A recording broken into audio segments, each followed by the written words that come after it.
I'm Tass Mellis of The Starters. This is Ben Golliver with the Open Floor Podcast. Hi, I'm Kristen Ludlow from NBA Inside Stuff. I'm OG Anunoby of the Toronto Raptors. Hey, I'm Elena Delanon, and welcome to the Double Clutch. Double Clutch. Double Clutch. Double Clutch. Double Clutch Podcast. Oh, it's hard goddamn work being this good.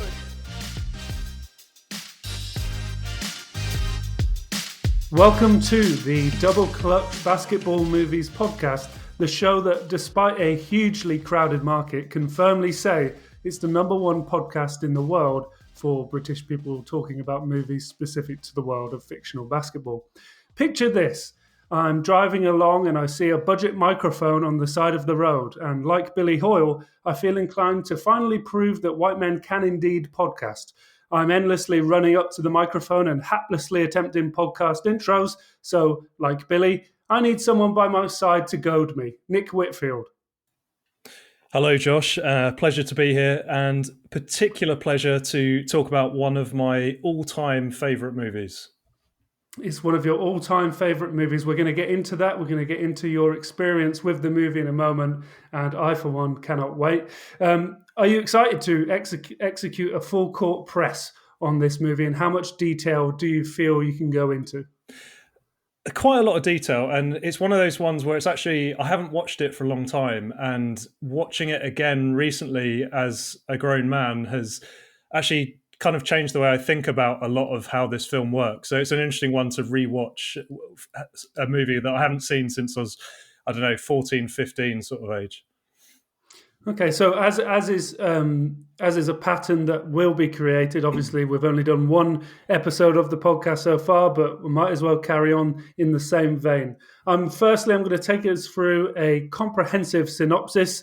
Billy Hoyle is a white former college player and current hustler in the world of street basketball. In the courts of Venice Beach, he meets Sidney Dean, a stylish, athletic, and self-assured street baller who he beats for money and then begins a long and complicated relationship with him. Billy lives with his girlfriend Gloria, played by Rosie Perez, who holds him accountable for his erratic and self-destructive behavior. Sidney is a family man with a series of odd jobs whose wife has high expectations.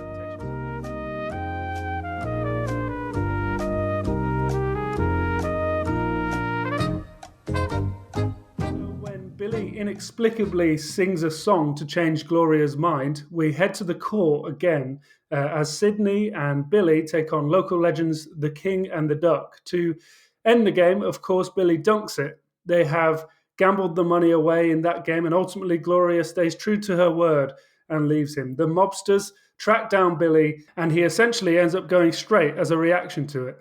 Despite this, Billy and Sidney continue to play one-on-one as friends, and the movie is over. Later in the episode, Nick, we're going to be hearing from somebody involved in the movie itself. But the first question I want to go with on every movie, really, and I think there's an easier answer for this one in particular, is this film good?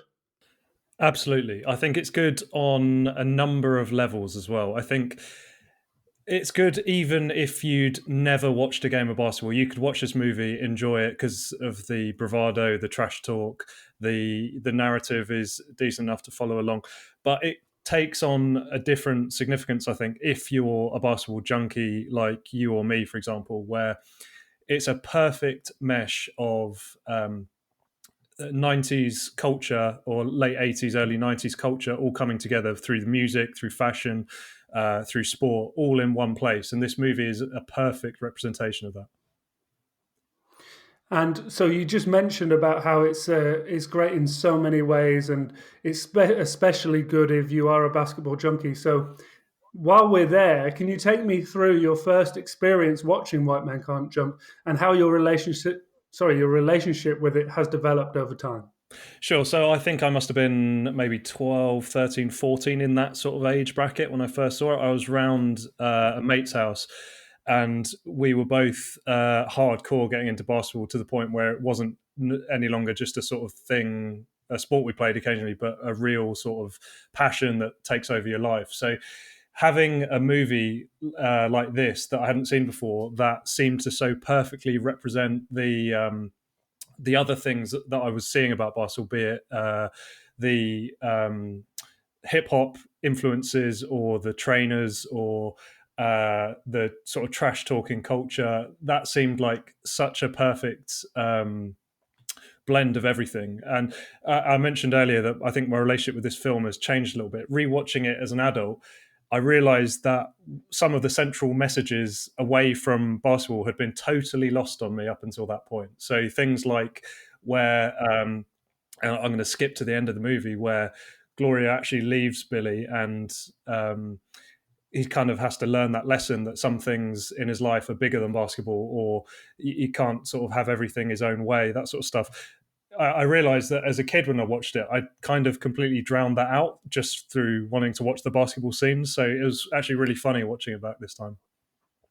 Yeah, and I'm sure we'll kind of touch on this in a little bit later in the podcast as well. But you just mentioned one of the kind of almost profound messages that they do hit home in this, where they have Gloria share the phrase, when you win, you lose, and this is something that's repeated across the movie, a number of times, and ultimately that turns out to be the case. I actually think it's tremendous writing. I think something that we're going to speak about later actually is a result of such kind of profound messaging through the kind of guise of a fun sports movie. I do think it's very interesting.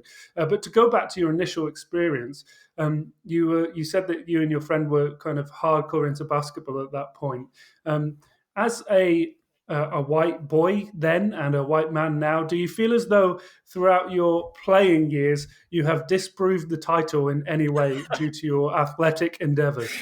Not for a very long time, let's put it that way. I could get up a little bit in basketball terms. No one would have looked at me and thought, what an incredible leaper, but I was definitely a decent athlete up until about, 24, 25, which is 10 years ago now. So since that point, not so much. Okay, and did you have an in-game dunk or two in your playing career? Nope, never in a game. I could just about 1 foot, 1 hand, but never pulled it off in a game.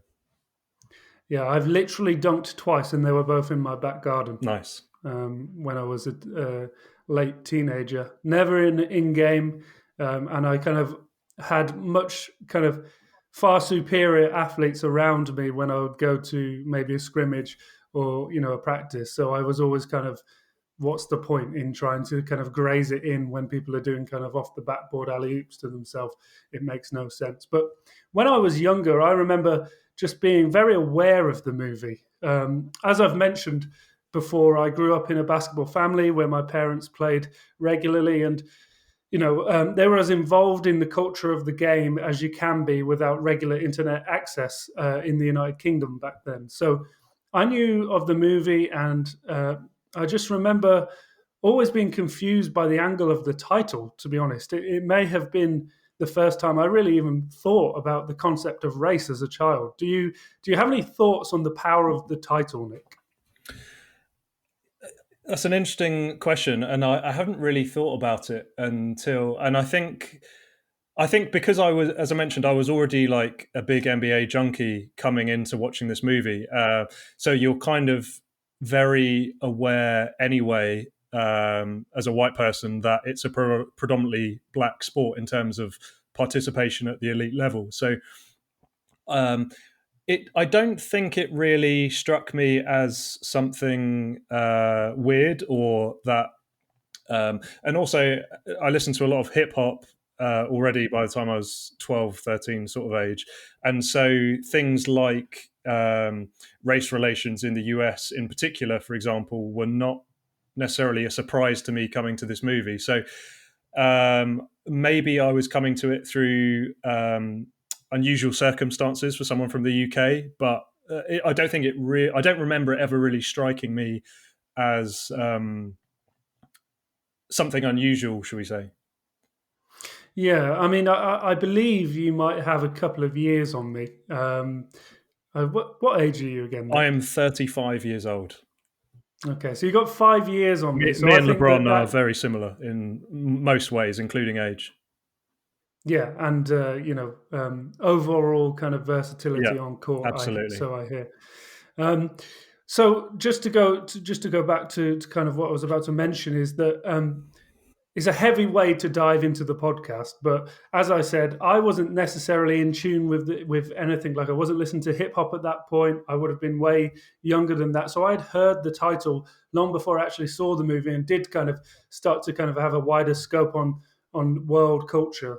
It's, like I said, very heavy way to dive into the podcast. But to go further slightly into the racial element of the movie, throughout the movie, Billy is citing reverse racism, which is, not a thing. Obviously, race plays a major part in Billy's story, and it's referenced regularly.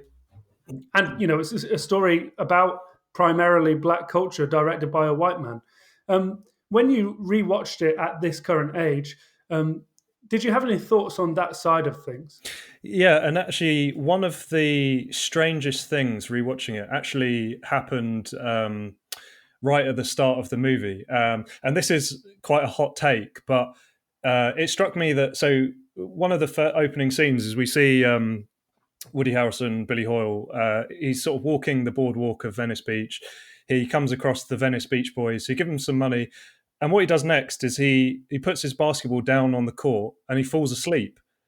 And what happens next is that the rest of the movie happens with no explanation of why he was asleep. And it suddenly struck me as to one potential interpretation of that is it's actually sort of a white man's dream about being able to compete on these prestigious basketball courts. And it struck that's the sort of thing that never would have occurred to me at the time. But it was actually a strange experience watching that back and realizing that's never really explained. And so you could interpret it in that way, in that the whole real story of him being this street ball legend is actually a kind of fantasy of this white guy turning up, wishing he could do this thing rather than actually being able to do it. And if you take that or you reject it, either way, even if you kind of take it at face value, the movie, the other thing that struck me about race was actually how when you consider when this is being filmed and what else is happening around the times in terms of Rodney King, for example, in Los Angeles, is a particular hotbed of racial tension in the US. It was actually treated very respectfully and very with a touch of humor, which for such obviously a heavy topic is I think actually has allowed the movie to age extremely well, even in 2020 as we watch it. Yeah, that's a good point. And firstly, I just want to commend you on a tremendous theory that I didn't even consider. But now when you think back at it, there's absolutely no reason for that to make sense unless he just kind of wanted people to read into the falling asleep on the court. It's a tremendous observation. But like you said, I mean, we live in a time where we've become much more conscious in a good and bad way of the racial issues that continue to trouble society. So some of the film, for me personally, made for quite uncomfortable viewing on rewatch, such as kind of Billy's occasionally insensitive language, and the story itself can sometimes seem as though it kind of falls upon the white hero trope at the start, but then ultimately you're meant to view Billy as a flawed character, and it sort of promotes unity in the end.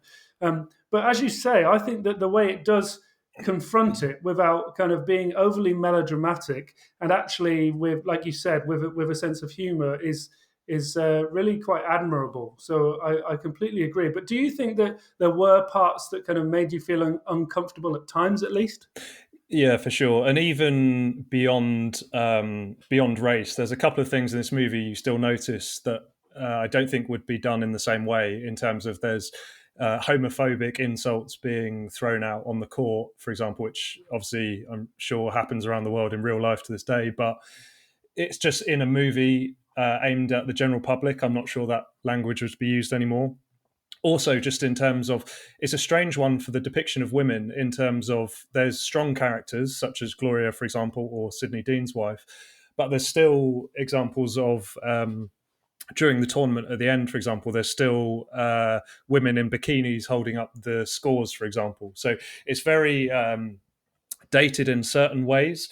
In terms of the race in particular, I think there's a couple of examples where So you get introduced to Billy Hoyle, who's this white guy hustling the black guys, who they then team up. Obviously, they win the first game they put together, and then Sidney's character sort of reverts to stereotype again and betrays Billy's character to do him out of all the money that he already knows from visiting their flat, that they're sort of like saving up in this jar, and that's all they have and everything. So it kind of perpetuates a bad stereotype, even when it's kind of put in a humorous way. So yeah, I think there's even beyond the general good-natured tone of the film, there's still a couple of things that are certainly uncomfortable in 2020. Yeah, and then on the flip side, though, some of the kind of the racial dialogue involved in the movie does sometimes create some of the more effective scenes in the film, such as the ongoing Jimi Hendrix thread, in which Sidney says that Billy can listen, but he can't hear Jimmy. Do you think that's kind of one of the more effective race-related kind of dialogues within the movie? Yes, and I think that's an interesting one as well, because the way the movie treats that subject in particular, I think talks to a wider statement it's making in terms of... so Sidney's character, as you say, says that Billy can listen, but he can't hear Jimmy. They're in the car at this point, and Gloria then points out that he had a white drummer. They look at the album cover, and he realized that the whole Jimi Hendrix experience was white, other than Jimi Hendrix. So it kind of... the film, in a lot of ways, is also, I think, a definite celebration of African-American hip-hop culture of this period. But there's also that playfulness that, for all this sort of machismo and bravado, there's also this way of sort of undercutting it by mocking it almost, in terms of this sort of like super macho culture sometimes can just be like one quip away from falling apart. So I think, yeah, it's a real interesting example of the wider statement the movie makes, I think. Yeah, and then ultimately, I think the last kind of comment I'll make on the kind of race side of things is, I think ultimately the message of the movie is essentially, why can't we all just fucking get on?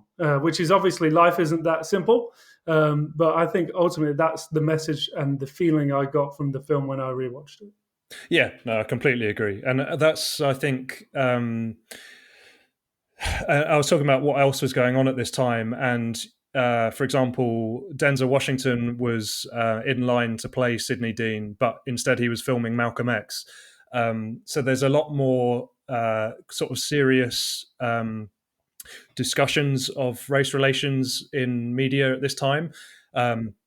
But this was an effective way of hitting a huge audience with a progressive sort of movie about race relations and how it doesn't have to be as complicated as everyone hating each other. So, speaking about some of the best dialogue in the movie, let's talk about some of the best lines in the film. We're going to separately talk about trash talk later. But away from the on-court stuff, were there any scenes that stood out to you? For me, personally, my highlights mainly involve Rosie Perez, who is seen from all kind of media reaction to this movie. She's seen as actually quite a polarizing character, but I think she's excellent in the movie. Firstly, I love the conversation she has with Sidney's wife, where she's having a coffee made for her while arguing about their respective husbands, and she's kind of passive aggressively instructing, on how she likes her coffee. I thought that was like a really nuanced and funny scene. Also, I like when she talks about the way Billy talks about sex, his language, his sexual language, I suppose, saying screwing is for carpenters. I also like it when she's angry and talks about her obsession with appearing on Jeopardy, shouting, "It is my destiny that I try out magnificently on that show," which I thought was an unbelievable series of words. Away from Perez, then, I love the throwaway background jokes. In movies in general, I like throwaway background jokes, and in TV, where they kind of, in this specific example, they're at the Brotherhood tournament, and it is officially titled the Racial Brotherhood tournament sponsored by a coalition of American corporations, which reminded me of something that you would you'd see written on a sign in the background of a Simpsons scene. Did you clock that? Yes, I did. And funnily enough, another thing I noticed about the branding of the tournament is, and I didn't get time to actually compare images, but the branding of the tournament seemed incredibly similar, in my memory at least, to that of the karate tournament at the end of Karate Kid, which is obviously a movie filmed at more or less the same era. So, yeah, that struck me as funny as well. Yeah, it's a very kind of, I don't know how tongue in cheek that is, but it's extremely funny. And then my other favorite line is, "You can put a cat in the oven, but that don't make it biscuits," by Sidney Dean, Wesley Snipes' character. I thought that was tremendous. What are some of your favorite scenes in terms of either dialogue or something that just kind of stood out to you? I think there's a few, as you mentioned, you've already mentioned some of them. And I think if we're avoiding trash talk at this point, similarly, I think from Sidney Dean, and this is a funny movie where certain lines from it have always stayed with me in sort of the back of my mind.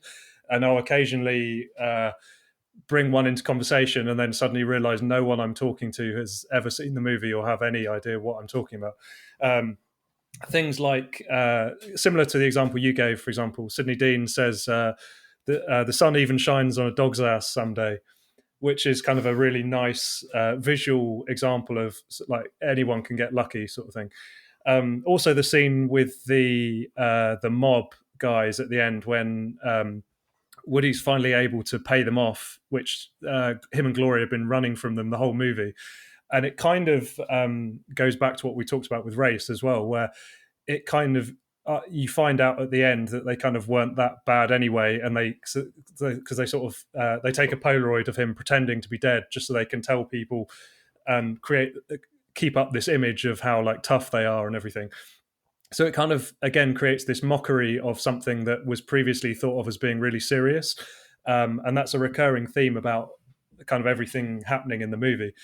Other lines, just in terms of one of the playing scenes, it's not quite trash talk, but Raymond in particular, who's one of my favorite characters in this movie, where he loses and Sidney and Billy are arguing at the end, and he just sort of can't deal with it, so he just tells everyone, "I'm going to get my other gun," having just sold his other gun, and shoot everyone out here. That's always struck me as a funny scene in that movie, where it's kind of like they actually come across someone more unstable than they even predicted.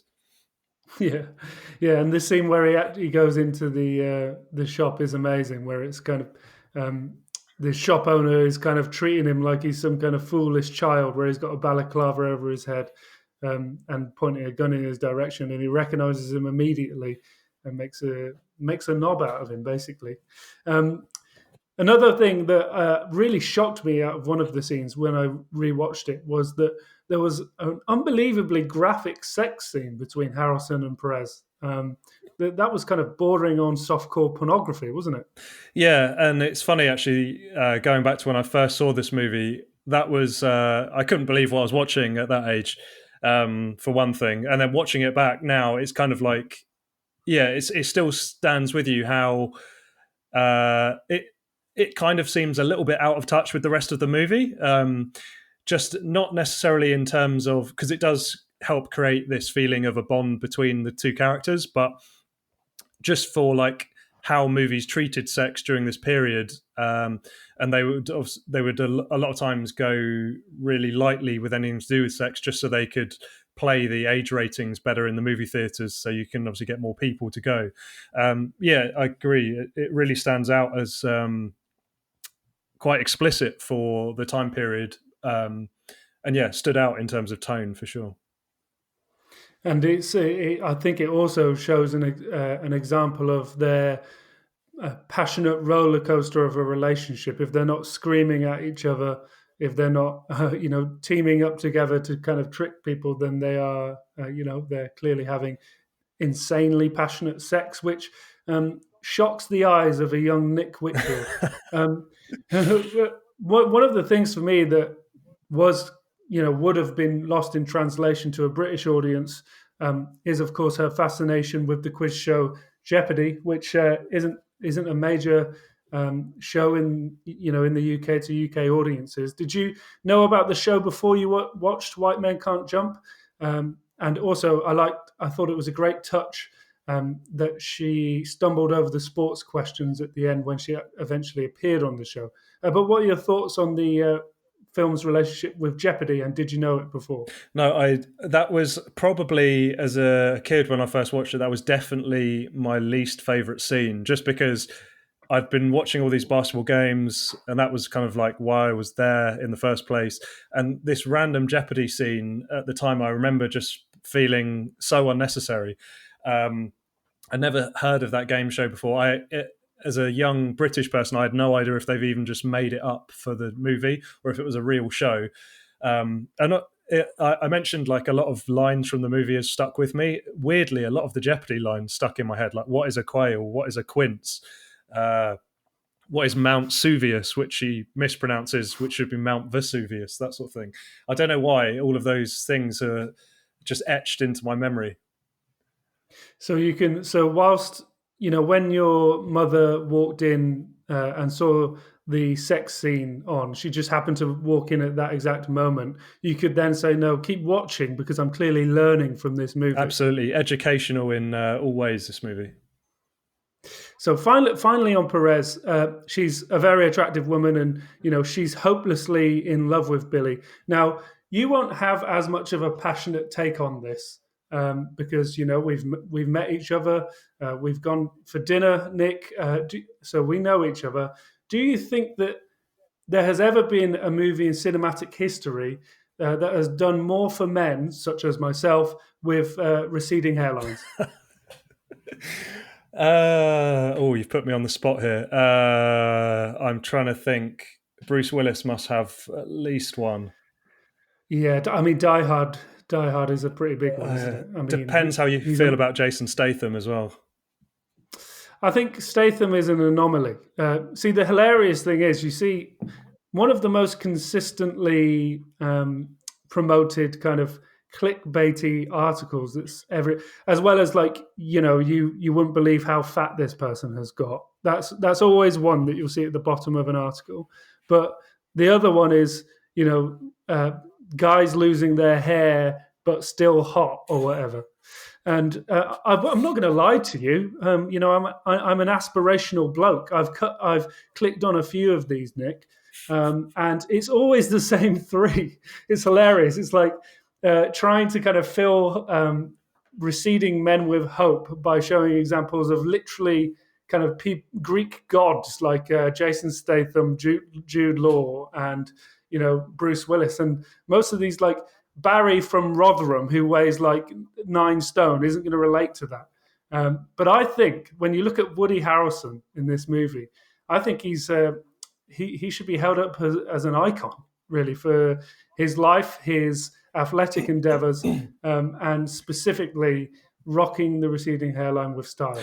I might actually take this one step further, and probably too far, but let's think about the greatest basketball players of all time. We're going to throw MJ up there, and we're going to throw LeBron up there. One is bald, and the other is trying to hide the fact he's almost bald.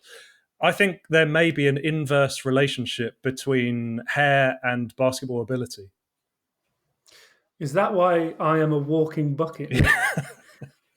No, I mean I'm really overplaying my recession, but you're right. I mean, the other examples of that, of course, are the likes of Kevin Durant, Shaquille O'Neal, Shaquille O'Neal, Gary Payton. I could name them all day. These are just podcasts. These are separate podcasts to themselves. Gary Payton, slightly irrelevant, made a very brief cameo in this movie. Talk to me about that. He's just in a background scene, uncredited, but he's there. I had absolutely no idea about that. That's amazing. And if he was just in the background, it's amazing that they didn't find a way to get him involved. Yeah, I don't know much about the story beyond that. Well, speaking of people that were involved in the movie, I'm going to cut now to my conversation with Nigel Miguel.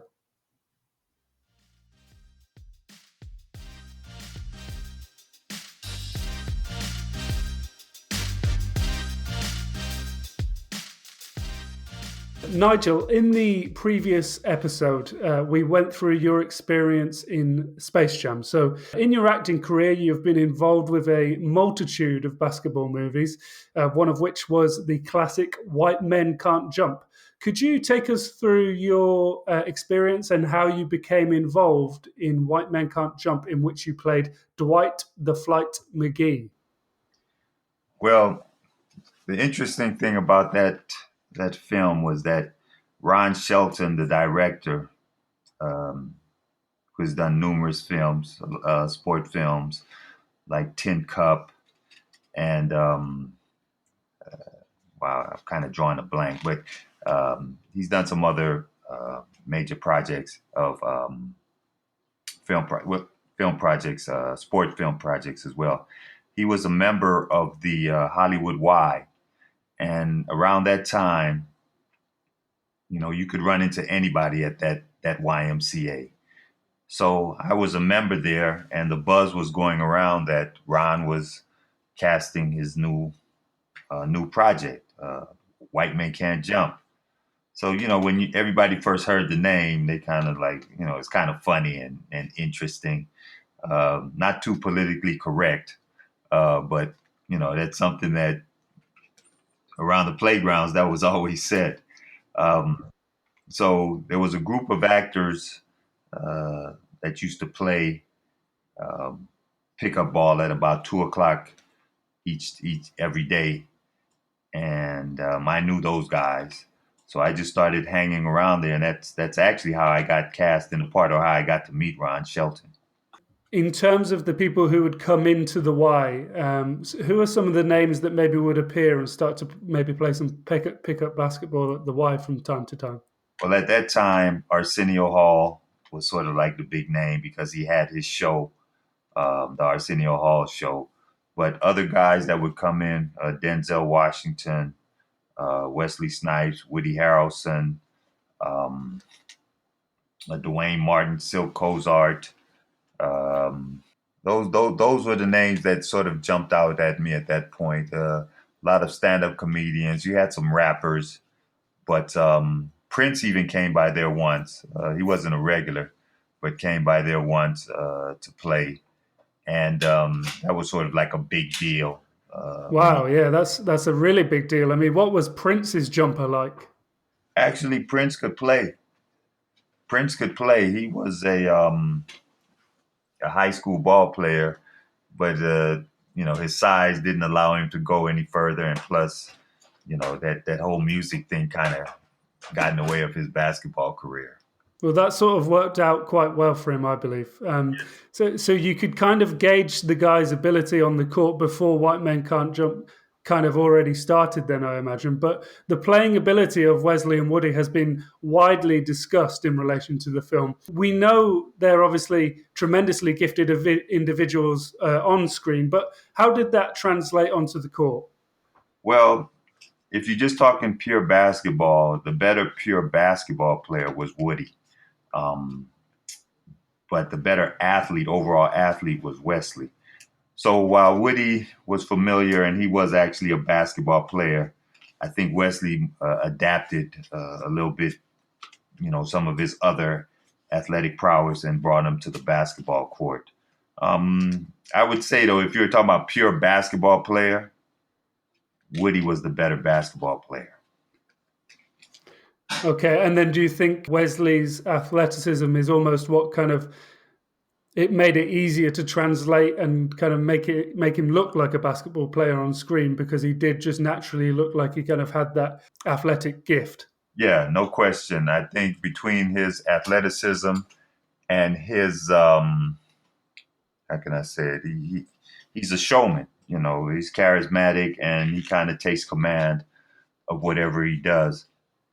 We were, even before we started shooting, we had about 6 weeks of training. The interesting thing about that was Woody wasn't the first choice of Ron Shelton. Keanu Reeves was actually the first choice. So we actually rehearsed with Keanu a little while before. I mean, it just came to an agreement that he just couldn't pull it off basketball wise, and so then that's when Woody was brought in. But the actual part of the partnership with Wesley was supposed to have been Keanu Reeves. Wow. So when he turned up, was it just lack of fundamental ability? He hadn't played basketball before, or was he not athletically able to keep up? A little bit of everything, man. But he just wasn't a basketball player.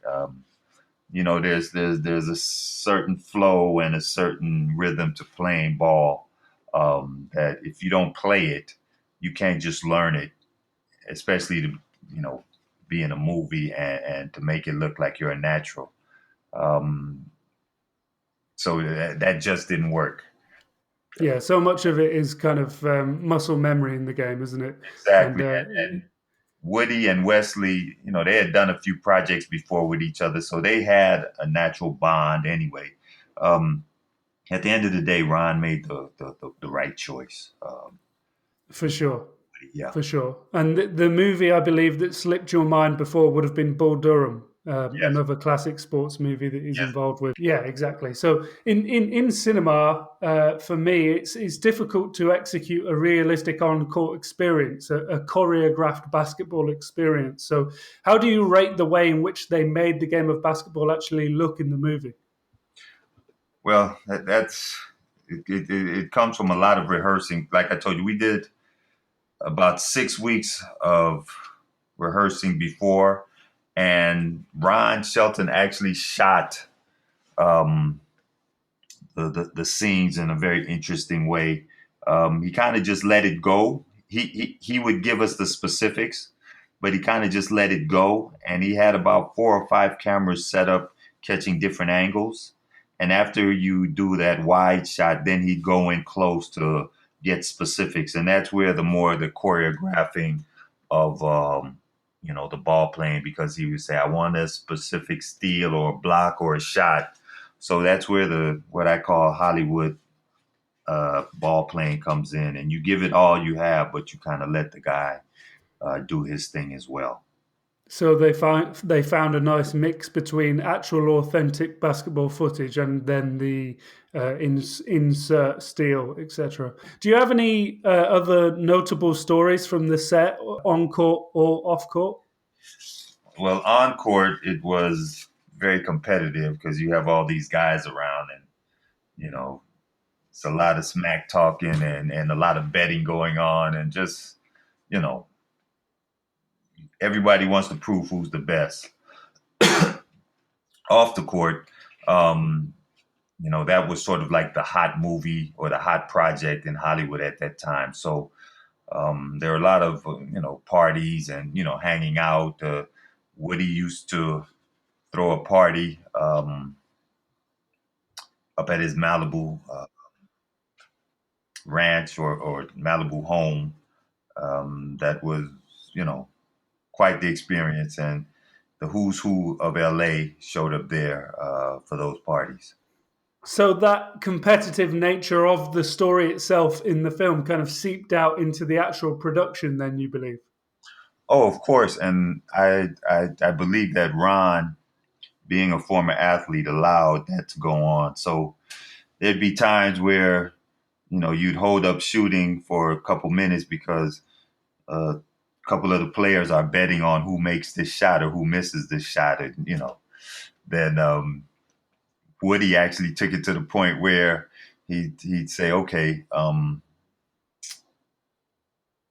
this is real. We're shooting. This is real. But if I make it, it's $100. If I miss it, you get $100. Those type of things. So, like I said, it got pretty aggressive, but it was great. It did build great camaraderie, and then I just think one of or part of the reason why the movie still has legs now that you see it and you can enjoy it is because it was authentic. It was real, you know. Yeah, I mean, I'm sure a lot of White Men Can't Jump super fans would hear this and think, be kind of feel very warm feelings about the fact that they were basically as competitive as the characters when the camera wasn't rolling. But in terms of the stars of the movie, such as Woody and Wesley, I think when we previously talked, you mentioned that there may have been a bit of preferential treatment to the stars when things did get competitive. Is that right? Oh, well, there's definitely a pecking order when it comes to film and production etiquette. And I saw that firsthand with Woody and a first AD on the project. And, the first AD is trying to do his job and, keeping everyone in line. But what he didn't know was that Woody had missed a few shots and was down some money and wanted to, get his money back or at least even the score. So I don't know if you're familiar with this phrase where it's double or nothing.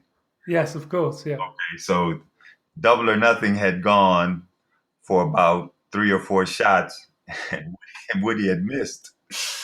And the first AD's like, okay, get in line, trying to set us up so we can get the next shot.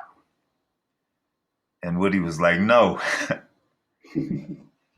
double or nothing. And we did it about 2 or 3 more times. And, at that point, it almost got to a little shouting match. And White Man Can't Jump wasn't the first film that I did, but it was the biggest film that I did up to that time.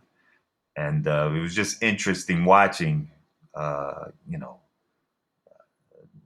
you definitely learn, like I said, film and production protocol where the star is right most of the time,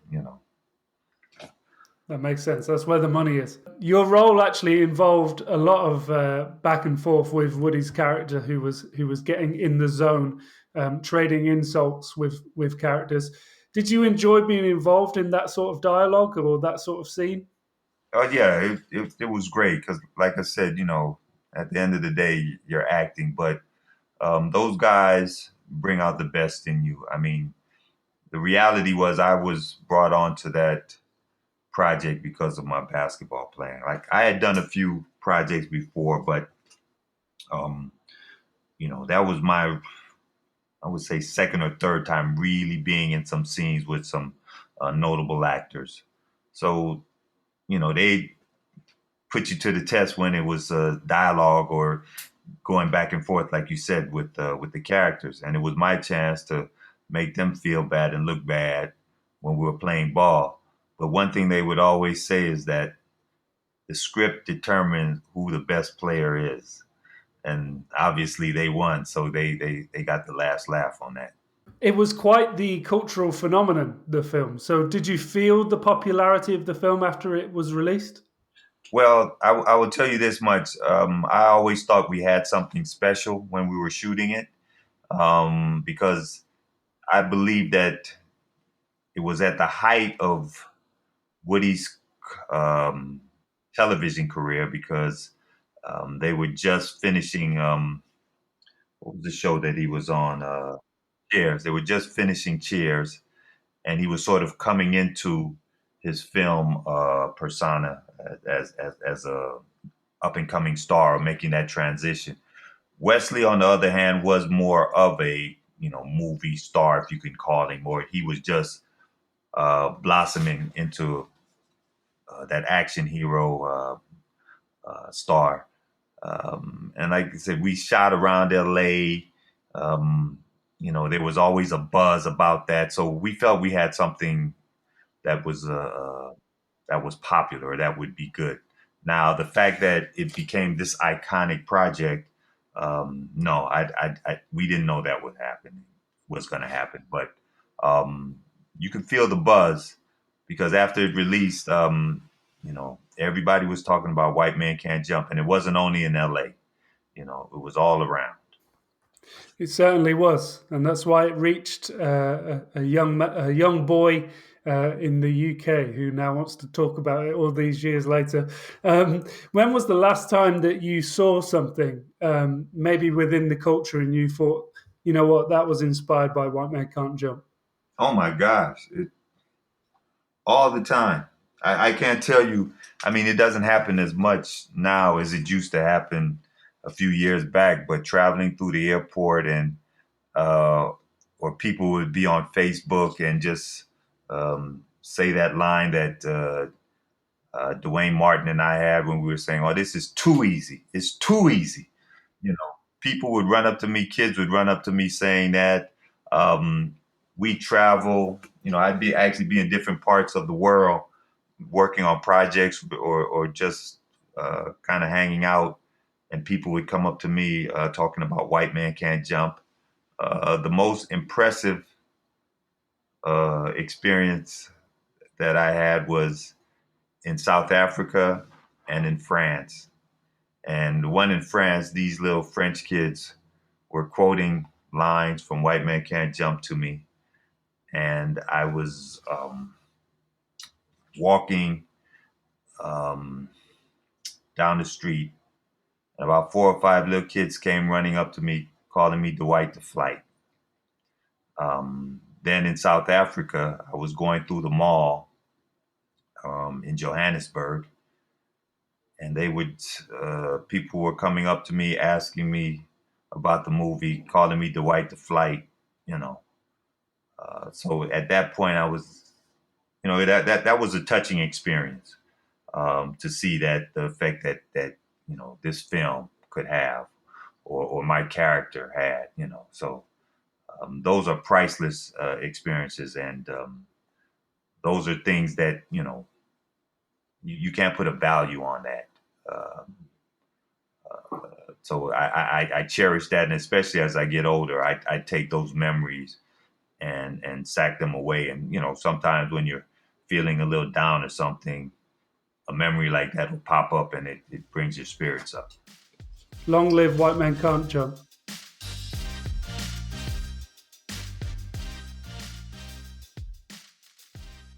So when I spoke to Nigel, Nick, he spoke to me about the way the basketball looks in the movie. It's rare for me that choreographed sports look good in film.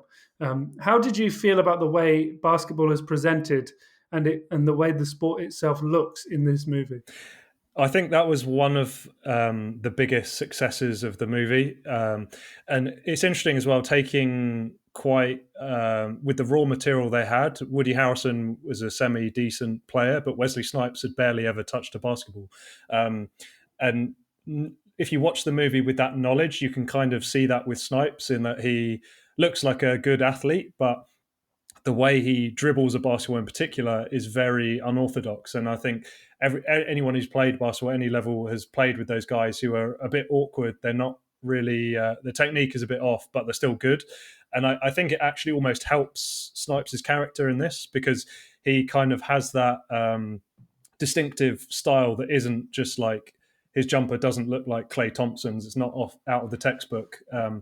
And so you kind of relate to his game a little bit more. But yeah, I think it's also shows basketball in a very aspirational way. And one thing that struck me which really was of the time, is the fascination with the dunk that occurs in this movie. And part of it is the whole stereotype and the premise of the movie that Woody Harrelson's character is going to be challenged on the fact that he can't jump. But it's also that was like the premier play in basketball during this period, and you saw it in either sort of NBA Jam, for example, when it comes out, and the whole thing is about somersaulting dunks and that sort of thing. The dunk contest it's kind of like a much bigger deal back then, and that sort of thing. And I wondered if it had been filmed today, would it be more about a ball handling trick or a step back three or heaving from half court like Steph Curry? Or it struck me as very as aspirational as it was, and as it captured the culture of basketball so perfectly, it was still very of the time. And I wondered if that would be the same if it was filmed today. That's a great. That is brilliant. I hadn't actually thought about that. So, what do you think it would be renamed now? Would it be White Men Can't Hedge Screens? I think it might be something like. No, I'm not even. I was going to say something really lame, and it wasn't worth saying. It couldn't have been lamer than what I said, but that is. It would definitely It would be something to do with the 3-point bomb because.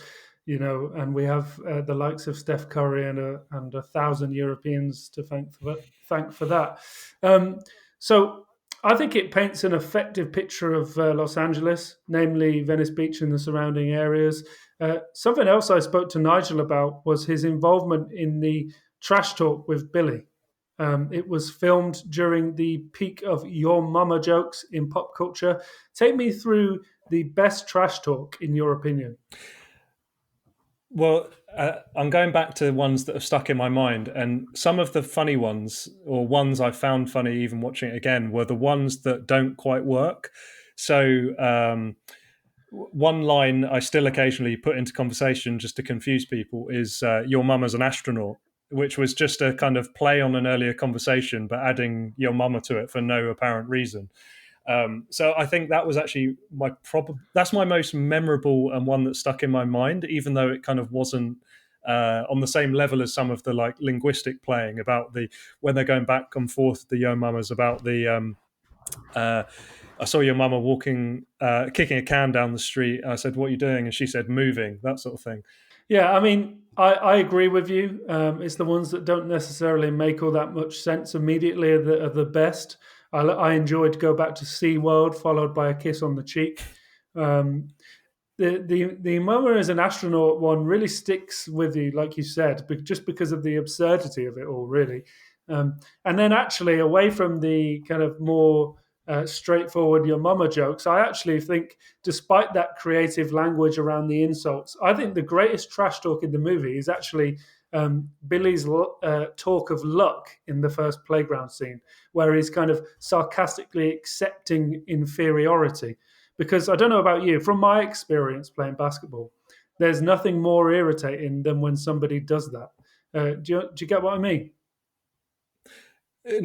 So you someone irritating accepting their inferiority, you mean? Yeah, so if someone tells you that there's, for example, Billy keeps saying to Sidney and the other guys on the court that that he's the underdog, and that if he makes it, that makes them a bum and things like that. And because I've had people I've guarded people where I've told them that they should be beating me on the drive, or I can't believe they didn't make that over me, or things like that. And it tends to really kind of get under their skin.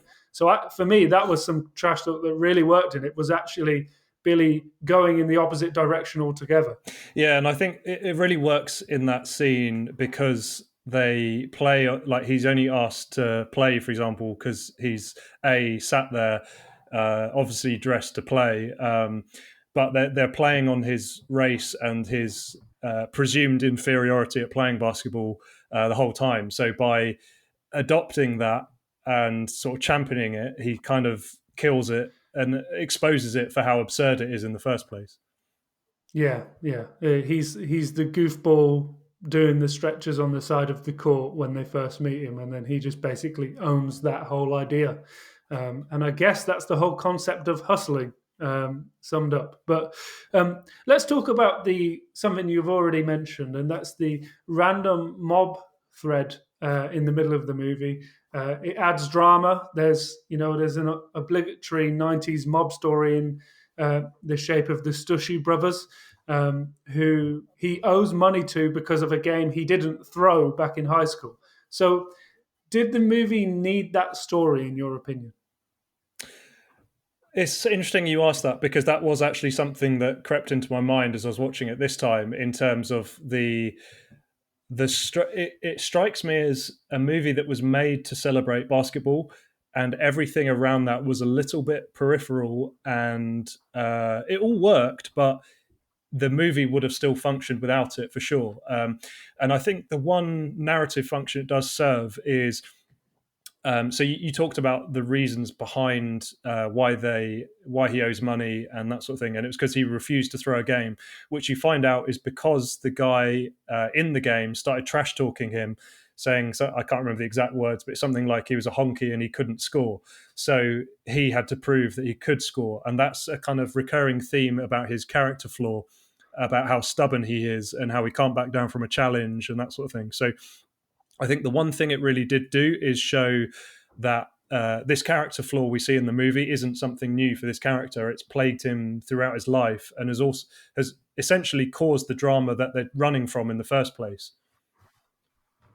Yeah, for sure. That's what kind of came to me when I watched it, is that it wasn't necessarily crucial to the plot, but it did serve as a way to remind us of kind of his flaw and actually the stakes. And I also think when I watched it, I thought this is definitely a kind of thing where they were pitching this to the studio or whatever, or whoever they needed to pitch it to, Ron Shelton, and he thought, we'll use that. We'll have that in our pocket. That there's a mob thread through the film. And if they're not interested when I've already spoken about the street balling scene and everything else, then I can always say, well, I suppose we can have some gangsters. So, it did strike me as something that wasn't necessarily completely necessary. One of my main plot issues, though, with the movie is that Sidney doesn't seem to have a kind of equal story arc in the way that Billy does, which is a shame. I think they flirt with the idea when Sidney's wife kind of wants to buy a new house, but ultimately I don't think it comes full circle enough, and I don't think you get enough payoff. Would you agree? Yes and no. I can see why you would say that, but I think his character arc, I would argue, probably starts a little bit later, in that you meet him as this trash talker who gets hustled. He then, as I mentioned earlier, betrays Billy by hustling him, by teaming up with his opponents, which is a kind of more dishonest hustle than Billy did on him. So you kind of he's kind of treated as a dishonest guy who will kind of do anything to get what he wants, which then comes round again when he's the one who, through his mate, is able to get Gloria on Jeopardy. And I guess that's as close as it comes to coming full circle in terms of he seems to have a little bit of a redemption arc there. But yeah, you never really, the focus isn't on him at the end or how his family is or anything like that. He's definitely the secondary of the main characters.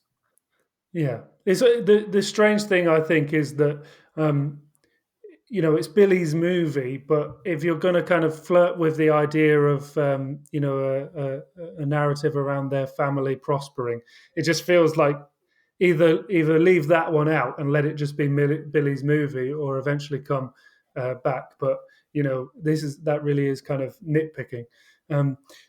The director, Ron Shelton, is well known for his involvement in sports movies, including Bull Durham.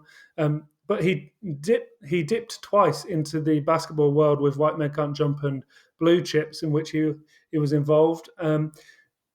When you watch the movie, does it really seem like a film by somebody who loves basketball to you?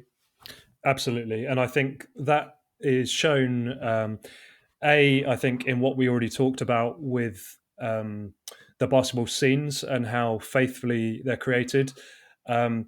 Also, just in terms of the types of people he got involved in it. So you have a couple of NBA players actually playing characters in the movie. You have another one as the guy training Woody Harrelson and Wesley Snipes. But also around the culture in terms of having Public Enemy on the soundtrack, in terms of the sneakers that the guys wear, not just the main characters. The main one mentioned is always the Air Command Force that Billy Hoyle wears, which was David Robinson's signature shoe back in the day. And the Nike Flight Lights that Sidney Dean wears, which is Pippen's, what he was wearing during the first Bulls run to the title. But even in the background, if you look, Sidney's son is wearing Jordan 6s. There's LA Gear Catapults, which was Karl Malone's signature. Raymond wears Adidas Artillery. It's like, even as a sneaker nerd like I am, watching the movie was just as good for sneakers as that I associate with basketball of that time as the basketball itself. So I feel like if this movie had been left to someone who wasn't a true fan of the game, it would have been nowhere near as faithful. See, this is why I have you on, Nick, is that I'm just not somebody who looks at anyone's feet that often. I'm not a sneakerhead, so I'm so glad that I have you on board. Interesting, though, that you made those you made those observations.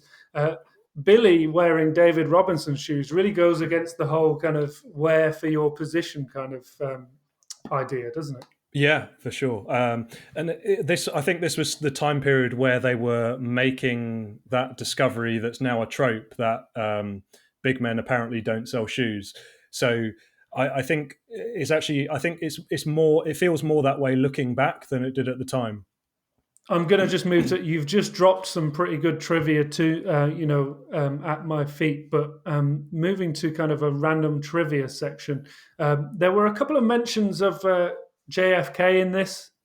Did you know that Woody Harrelson's dad was a suspect in the JFK assassination, and also was involved in a lot more organized crime in his life? I was not aware of that, and that is actually mental, isn't it? It really absolutely amazed me. If you're listening to this, somebody who didn't know that before, just go and search Woody Harrelson on Wikipedia and then search his dad's name, and you will be amazed that someone who you are so aware of had such an insane history with his family. I mean, it really is tremendous information. But there's a tongue-in-cheek reference to it early in the film between Billy, I believe, and Rosie Perez's character. Why do I keep forgetting it? Gloria. Where they mention JFK, and I think that happens in a number of Woody Harrelson's films, and it really is something else. Another amazing thing for me was that this was something that Stanley Kubrick named as one of his favorite movies. Did you know that? Wow, that is something that I don't think anyone would guess. Yeah, exactly. And if you just look at the to name another film podcast, if you just look at the recent Quentin Tarantino rewatchables episodes that came out, where he is talking about Unstoppable, which is a movie that you wouldn't necessarily think that Quentin Tarantino would look to for maybe inspiration or anything like that. It doesn't necessarily fall in the same wheelhouse. Is another example of that is that kind of these auteurs who have kind of blazed a trail within the cinematic universe don't necessarily need to like similar films, and they can respect films for kind of really nailing their niche home. And it sounds to me that like that is the case with Stanley Kubrick and White Men Can't Jump, because I certainly can't imagine him donning any David Robinson signature shoes. We can all hope that does happen, though. In our first episode, we had a few features that I'd like to continue going forward. One of them is the film room, where we assess the on-court play of the movie's characters. So stepping into the film room as a basketball player, Nick, you will have made some observations on the actual play within the movie. Share with me something that you noticed from the film room. I think something I alluded to earlier, watching it back, is Wesley Snipes was not a good basketball player. Just you can just tell by the way he handles the ball that he is not a good ball handler in particular. Woody Harrelson's jump shot is a little bit weird. He kind of shoots on the way down a lot of the time. So again, I'm guessing he didn't actually make every jump shot like it seems to be implied in the movie. One thing I'd completely forgotten until I watched it back was Dwayne Martin, who plays Kyle in Above the Rim, was also like one of the main protagonists in the tournament.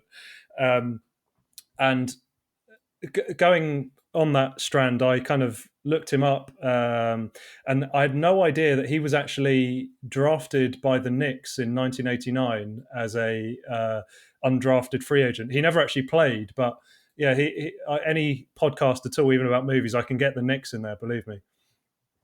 Yeah, well, it's not your name for no reason, but that's. I agree with you. Wesley Snipes' mechanics seem really off, and I think that's the reason. Most of the time, what you see is him pulling off kind of impressive athletic feats rather than him with the ball in his hand, kind of making a play. He's either jumping or spinning in the air most of the time, and that probably has a lot to do with his relatively awkward mechanics. I completely agree.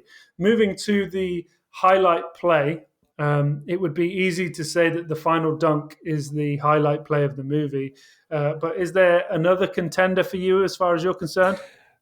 I like it when there's a few I'm trying to choose between as we speak. I think I'm actually going to go for in the opening game. I think it is Wesley Snipes pulls off a move where he's facing away from the basket, but he like bounces it behind himself, runs around the player guarding him, and then still picks it up to score. I think that was something I remember trying to emulate as a kid on the court.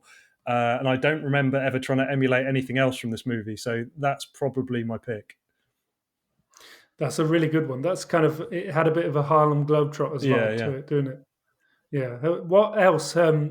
What other kind of Harlem Globetrottery moves have you tried to emulate within your own game? I'm not even going to pretend that I could pull anything like that off. So I think like a crossover is about as good as it gets from me. There are things I've done in scrimmage, not necessarily effective, but I've done the whole kind of bounce it on your knee, go low and bounce it on your knee mid dribble. I've done that a few times. I've done a lot of kind of behind the back fakes. The benefit of having big hands, where it sent someone to the to try and guard the guy that was my teammate on the fast break. And then in stupid scrimmages when I was kind of a teenager, I think I tried the whole completely illegal move of putting it in your t-shirt and punching it around your body and then carrying on kind of thing. Nice. But I certainly wouldn't be good in the Venice Beach courts in terms of impressing anyone, that's for sure. You know, for me, sorry, go ahead. I was just going to say, so I was lucky enough to meet Bone Collector in the summer out in China, and it's really interesting speaking to someone like that who can pull off these sorts of moves in like a live game environment. And you see YouTube videos of that sort of thing, and you think, oh yeah, he's playing against absolute bums, and then you see it in real life, and it was really interesting. He was talking through the subtleties and the nuances of how he can bounce it off someone's head, for example, while they're guarding him, and so he could take me like step by step what he's looking at, what he's looking for, and the exact point at which he does each thing depending on how they react to things. But even when he sort of takes you through in that absolutely granular detail, actually doing that in a game environment is crazy. It's like, but it really does, when you speak to someone like that, it gives you an absolute appreciation for the kind of mastery of their craft that guys like that really have. Yeah, and the amount of times I've tried to kind of execute even in a safe environment, the Jason Williams elbow pass, and it just not worked out. And even when you kind of look up on YouTube how to do it properly, even with that amount of detail, you'll kind of never get it without a tremendous amount of practice, which I assume a lot of the actors involved in White Men Can't Jump had to go through. Just to go back for 1 second, you mentioned about you were in China and you played with Bone Collector during the FIBA World Cup. Were you on his team the whole time, or did he juke you in any way possible?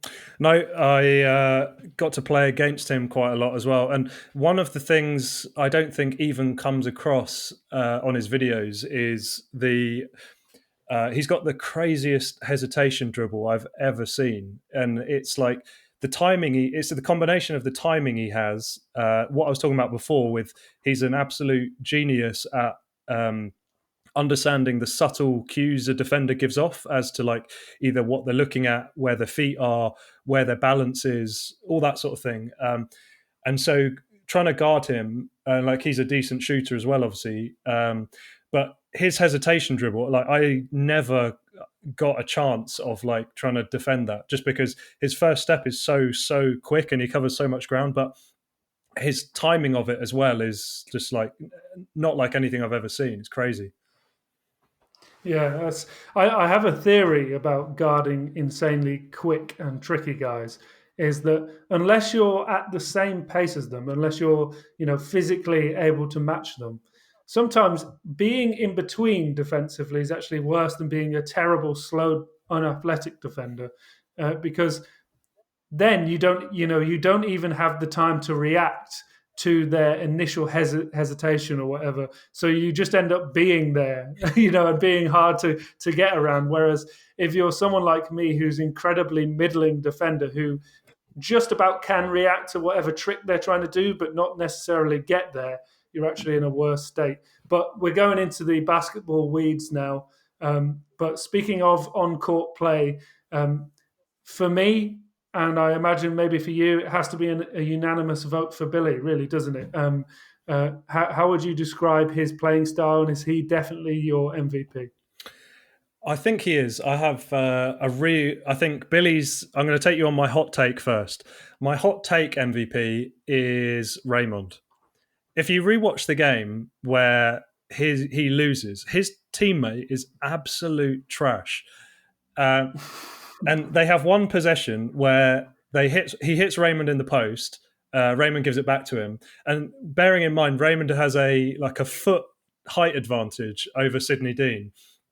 And he barely sees the ball again in the entire game. His teammate keeps turning it over, and Raymond, through desperation, gets blocked at the end. But I can't help but feeling if his teammate was good enough to just stand there and feed him in the post, the guy's a monster. And you can't argue with that size in this street ball game where playing against two guys who are maybe 6 foot, but probably not.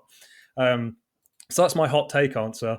That I think, Billy's the real answer, who you kind of find out he's a college player, apparently. Good shooter. Obviously, I don't think you see him miss a shot in the whole movie that I can think of, a jump shot at least. Good around the rim, variety of ways of finishing off the glass, the reverse layups, Kyrie-like in his versatility around the rim to finish. Interesting to see him in a 5-on-5 to see how, is he even a point guard? It's hard to tell in a 2-on-2.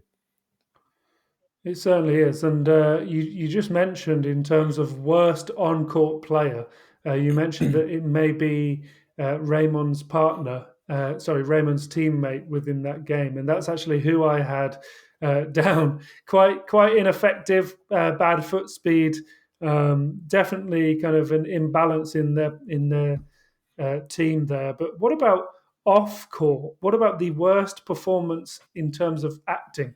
Interesting one, I think, because there are a few actors that kind of divide opinion on this, one being Rosie Perez. But for me, both of the Stushy brothers actually might have been the worst. I thought they were kind of really hammy in the chase scenes. What about you? Yeah, no, I completely agree. They were pretty trash. They're not believable. They're overacting based on what they think their character is. Yeah, I wasn't a fan. Rosie Perez, I think I'm more sympathetic. I think I can see why someone might say she overacts certain things, but that's about as bad as an accusation as you could make on her, I think. Anyone else? I'm trying to think if there's any other off-court performances. I think most of the on-court guys were pretty good. What's the guy? Oh, it's the only other one I never thought was very believable was, I think his name is Walter in the first game. Is like Sidney's guy that he's beating before Billy comes on. Yes, I think it is Walter. Yeah, it just wasn't. He just didn't seem believable to me. Well, that's it. In terms of on-screen MVP, then you just mentioned how polarizing Rosie Perez is. A lot of people do consider that she might be one of the most annoying presences on the screen. For me, in terms of an overall impact on the film, I think she's actually a contender for MVP, and not just because of the teenage boy experience. I think that she's really funny throughout, and I've already lauded some of the dialogue she's involved with. However, I think Woody Harrelson's performance is the best in the movie. His acting is solid. He's clearly the better basketball player, and he went on to have a more interesting career. And this is one of the movies that kind of propelled him in that direction. I think if we're talking about value, I also do think, though, that Wesley Snipes, based on how iconic his character was in the culture that surrounded the movie, his look, his clothes, some of the dialogue, such as, it's goddamn hard being this good, and if you like I said, if you put a cat in the oven, don't make it biscuits. They're iconic lines. But for you, this is the final vote. My vote there is the let's just say similar to All Star. That was the fan vote. And now I need you to go ahead with a final vote. Who was the on-screen MVP?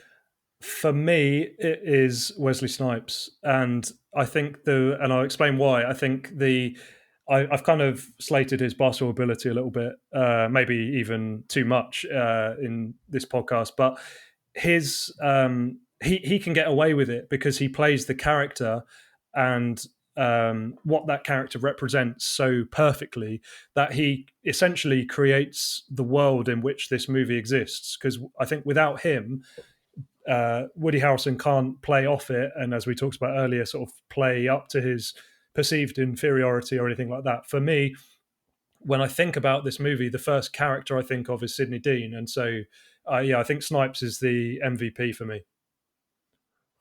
So we're going to have to respectfully disagree on that, but like I said, you've got the final vote, and the very nature of the movie is about hustling. So you've just hustled the MVP from Woody Harrelson. That's absolutely fine. I think that's a really good note to end the episode on, Nick. Where can everybody find you online? Find me on Twitter at NJ Whitfield. Thank you, Nick, and a huge thank you to Nigel Miguel for your contribution. Subscribe to the Double Clutch podcast on Spotify and Apple Podcasts, and look out for more written content at doubleclutch.uk. Follow us on Twitter at DoubleClutchUK. We don't mean to brag, but it's hard goddamn work making podcasting look so bad. Until next time, farewell. That was absolutely